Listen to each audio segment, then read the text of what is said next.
오늘 현 시점에서 보게 되면 뭐예요? 2000년 전으로 돌아가는 것이죠.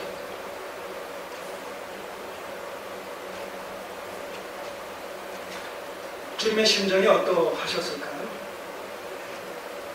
창세전부터 계획하셨던 계획에 따라서 세상을 창조하시고 그 구약의 역사 속에서 끊임없이 율법과 모세와 선지자들의 글을 통해서 여자의 후손 언약을 통해서 우리를 구속해 주실 이 최초의 복음을 선포한 이래로 그 여자의 후손의 당사자가 누구일 것이며 어떻게 올 것이며 무슨 사역을 할 것이며 이런 예수 그리스도의 인격과 사역에 관한 이런 부분들이 구약의 역사를 통해서 예표적으로 모형적으로 계시에 오다가 이제 마침내 때가 이르면 주님께서 십자가의 사역을 담당할 그 시점이 목전에 이르게 됐다는 겁니다.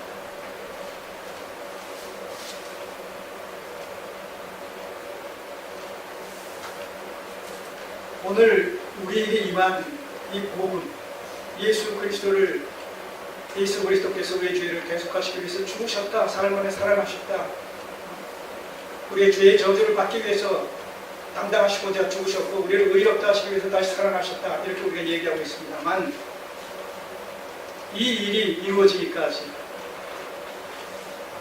하나님의 크신 신명막측하신 구속의 역사가 이 구약 시대의 구약의 역사를 통해서 면면히 우리가 모르는 사이에 우리가 태어나지도 않았던 그런 그 과거의 역사 속에서 어김없이 한치의 오차도 없이 성취되며 지내오다가 마침내 그 절정의 시점에 이르게 되어진 것입니다. 그래서 세상에 있는 돌아가실 때가 이른 줄 아시고 세상에 있는 자기 사람들을 사랑하시되 끝까지 사랑하십니다. 자신은 이제 십자가에 달려 죽으셔야 되는, 그리고 그 죽으심에 대한 인간적인 공포와 두려움이 참 얼마나 컸으면 할 수만 있으면 이 잔을 내게서 피하게 해달라고까지 말씀하셨던 그런 그 절체절명의 상황에 처해 있는 그 순간까지도 우리를 향하신 그리스도의 사랑은 변함이 없었다. 사실 따지고 보면 뭐예요? 우리를 향하신 그리스도의 사랑, 우리를 향하신 하나님의 사랑이 주님을 죽게 한 것이죠.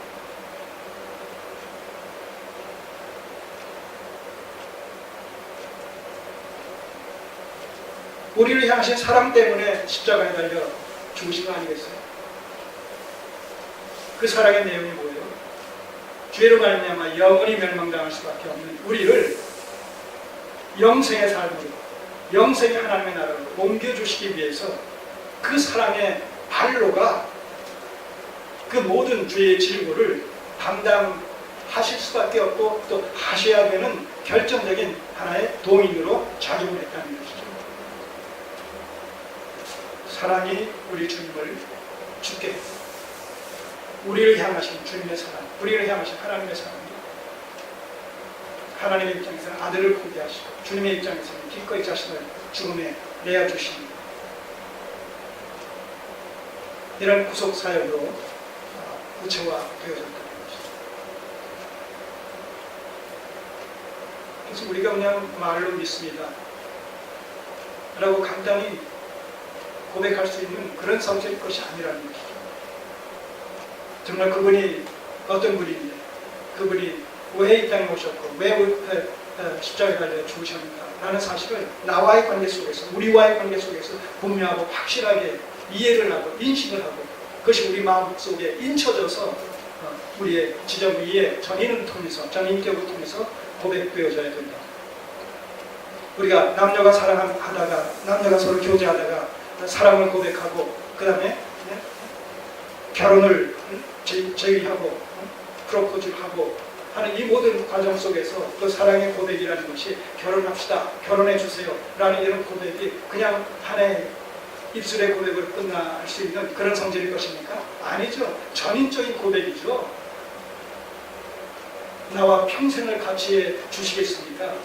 이렇게 고백할 수 있는 이 고백의 성격은 전인적인 고백이에요. 지적인 고백도 아니고 입술만의 고백도 아니고 나의 삶을 걸고 표현하는 고백을 가지죠. 우리가 예수 그리스도를 믿습니다 라고 고백할 때 그 믿습니다라는 고백의 성격이 그래야 되는 거예요.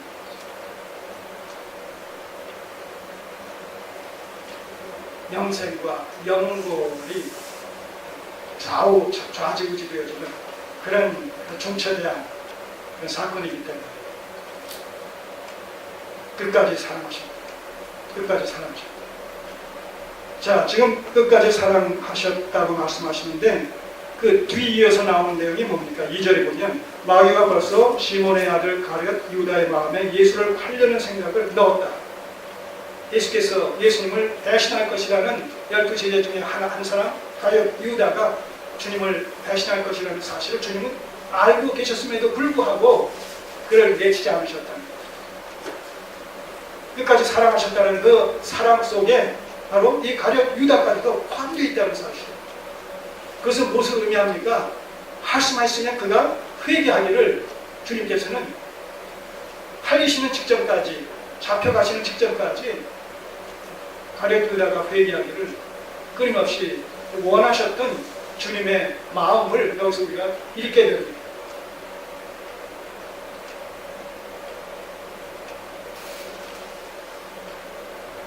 그 마음을 오늘 우리가 본받아야 됩니다. 죄인 되었던 우리, 하나님과 원수 되어졌던 우리를 사랑하셔서 우리가 죄인 되었을 때에 우리의 죄의 저주를 담당하시기 위해서 죽어주셨던 우리 주님, 그 주님의 죽으심의 결과로 열매로 오늘 우리가 삶을 얻었다라고 했을 때 우리는 다 예수 그리스도의 그 사랑과 구원의 은혜에 빚진 자들이라고, 피차가 빚진 자들이에요. 내 옆에 있는 형제도 주님께 빚진 자예요. 나도 빚진 자예요. 그 옆에 있는 자매도 빚진 자예요. 나도 빚진 자예요. 빚진 자들끼리 모여있는데 빚진 자들끼리 네가 잘났다 못났다 얘기할 수 있는 성질일 것이 아니란 말이에요.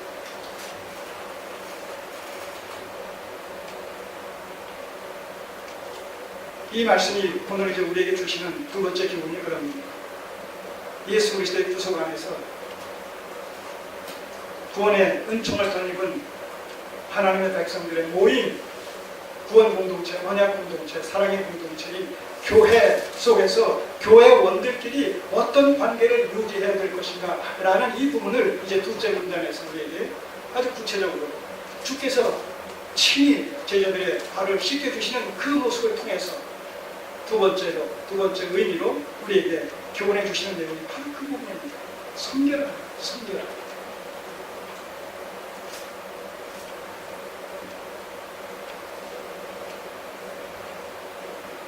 마귀가 벌써 시몬의 아들 가룟 유다의 마음에 예수를 팔려는 생각을 넣었다.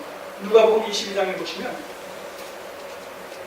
이 종교 지도자들을 만나서 예수님을 넘겨줄 것에 대해서 은 30냥에 넘겨줄 것에 대해서 사전에 이미 벌써 합의를 하고 왔어요.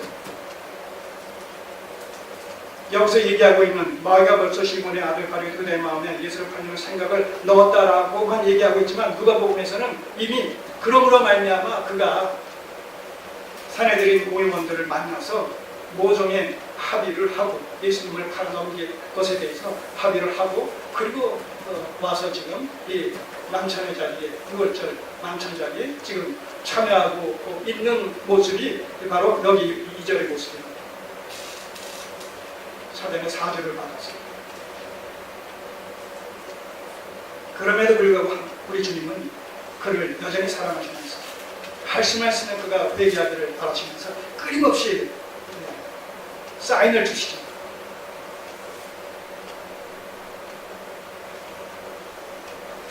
자, 3절 저녁 먹는 중에 이게 지금 만찬을 얘기하고 있습니다. 만찬 자리에서 6월절 만찬 자리에서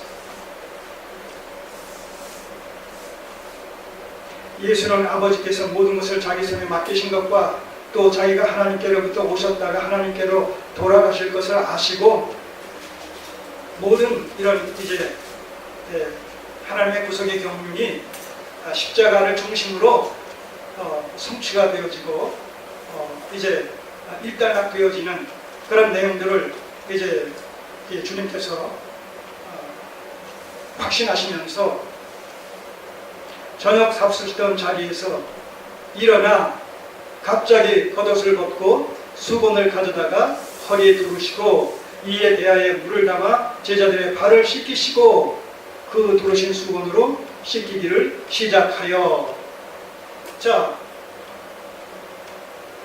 6월절 만찬이 6월절 식사가 시작되어졌는데 누가복음에서는 그 6월절 만찬이 시작되어지면서 어떤 일이 뒤따릅니까?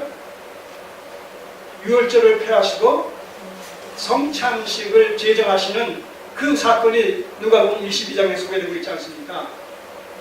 바로 이 자리가 그 자리란 말입니다. 그 성찬식을 제정하시고 나서 이내 이제 이 사건이 벌어지는 거예요. 근데 이 사건이 벌어지게 되는 결정적인 하나의 동인이 있어요. 이걸 우리가 누가복음 22장에서 보시겠습니다. 여기 손을 놓으시고 누가복음 22장을 한번 보시면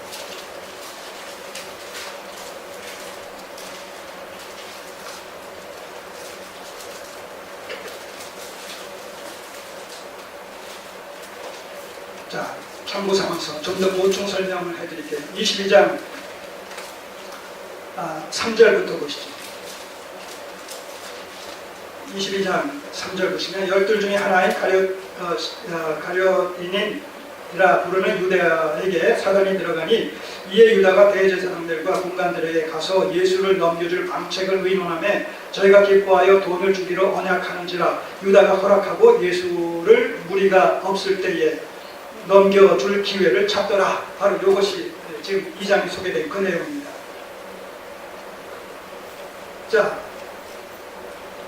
14절부터 이제 6월절을 잡수시는 그 내용이 소개되죠. 때가 이름에 6월절의 이름에 예수께서 사도들과 함께 앉으사 이르시되, 자, 6월절을 잡수시는 거예요.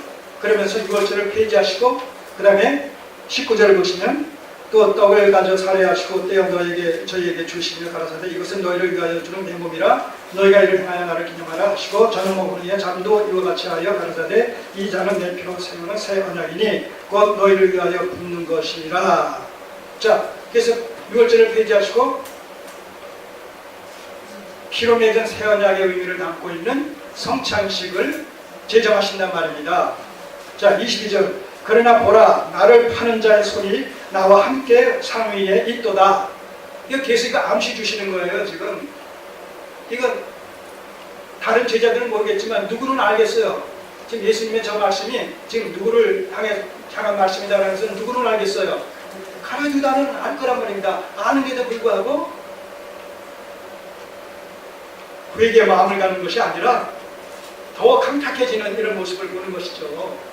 그 배후에서 사단이 역사함으로 말미암아서 물론 가룟 유다는 사단 자기는 원치 않은데 자기는 회개하고 싶은데 주님이 그렇게 말씀하는 것으로 말미암아서 찔림을 받아 회개하고 싶은데 보이지 않는 강한 어떤 힘이 자기를 누르고 자기를 강제하고 자기를 강권 발동을 시키므로 말미암아 그것을 막는 것으로 인하여 지금 회개하지 못하는 그런 것이 아니라